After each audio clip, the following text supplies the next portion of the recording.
വേടനെതിരായ ബലാത്സംഗ കേസിൽ പരാതിക്കാരിയുടെ രഹസ്യമൊഴി ഇപ്പോൾ രേഖപ്പെടുത്തുകയാണ്. എറണാകുളം മാജിസ്ട്രേറ്റ് കോടതിയിലാണ് മൊഴി രേഖപ്പെടുത്തുന്നത്. തൃക്കാക്കര പോലീസ് എടുത്ത കേസിലാണ് നടപടി. വിഷ്ണു സുരേഷ് വിവരങ്ങളുമായി. വിഷ്ണു, പോലീസ് ഇപ്പോൾ അടുത്ത നടപടിയിലേക്ക് ഇത് കടന്നിരിക്കുകയാണ്. വിവരങ്ങൾ.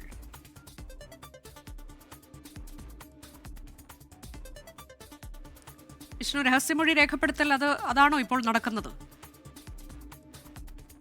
അനുജ, ഈ കേസിലെ ഏറ്റവും പ്രധാനപ്പെട്ട നടപടിയാണ് പരാതിക്കാരുടെ രഹസ്യമൊഴി രേഖപ്പെടുത്തിക്കൊണ്ടിരിക്കുകയാണ്. എറണാകുളം മാജിസ്ട്രേറ്റ് കോടതിയിലാണ് മൊഴി രേഖപ്പെടുത്തുന്നത്. തൃക്കാക്കര പോലീസിന്റെ നേതൃത്വത്തിലാണ് മൊഴി രേഖപ്പെടുത്തുക. സാധാരണഗതിയിൽ ഇത്തരത്തിൽ ബലാത്സംഗ കേസ് രജിസ്റ്റർ ചെയ്താൽ ആ പരാതിക്കാരുടെ മൊഴി രേഖപ്പെടുത്തി, അതായത് പോലീസ് സ്റ്റേഷനിൽ മൊഴി രേഖപ്പെടുത്തിയതിന് തൊട്ട് പിന്നാലെയുള്ള നടപടിയാണ് 164 പ്രകാരം മൊഴി രേഖപ്പെടുത്തുക എന്നുള്ളത്. അതാണ് ഇപ്പോൾ നടക്കുന്നത്.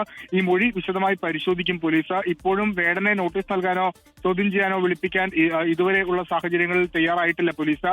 അത് ഈ രഹസ്യമൊഴിയുടെ കൂടി അടിസ്ഥാനത്തിലായിരിക്കും അടുത്ത നടപടിയിലേക്ക് കടക്കുക എന്നാണ് മനസ്സിലാവുന്നത്. രഹസ്യമൊഴി പരിശോധിച്ച ശേഷമായിരിക്കും വേടനെ നോട്ടീസ് നൽകി വിളിപ്പിക്കുക. ഗുരുതര സ്വഭാവമുള്ള പരാതിയാണ്. 2 തവണ, അതായത് 2 കൊച്ചിയിലും കോഴിക്കോടും വെച്ച് തന്നെ പീഡിപ്പിച്ചു എന്നുള്ളതാണ് പരാതിക്കാരി വ്യക്തമാക്കിയിട്ടുള്ളത്. ഒപ്പം സാമ്പത്തിക ഇടപാട് അടക്കം വേടനുമായി നടത്തിയിട്ടുണ്ട്. അതിന്റെ തെളിവുകൾ കൈമാറിയിട്ടുണ്ട്.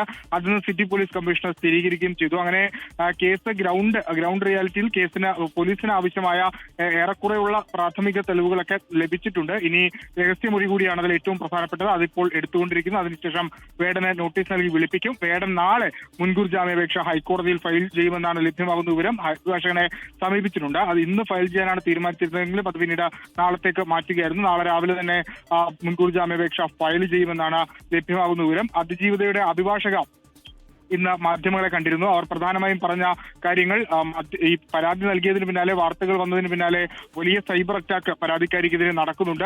വേട്ടയാടരുത്, മാധ്യമങ്ങൾ കൂടുതൽ ജാഗ്രതയോടുകൂടി പെരുമാറണം തുടങ്ങിയ കാര്യങ്ങളൊക്കെയാണ് പറഞ്ഞിട്ടുള്ളത്. എന്തായാലും ശക്തമായ അന്വേഷണം മുന്നോട്ട് കൊണ്ടുപോകാനാണ് പോലീസിന്റെ തീരുമാനം. വേടനെതിരായ ബലാത്സംഗ കേസിലാണ് ഇപ്പോൾ പരാതിക്കാരിയുടെ രഹസ്യമൊഴി രേഖപ്പെടുത്തുന്നത്. എറണാകുളം മാജിസ്ട്രേറ്റ് കോടതിയിലാണ് നടപടി.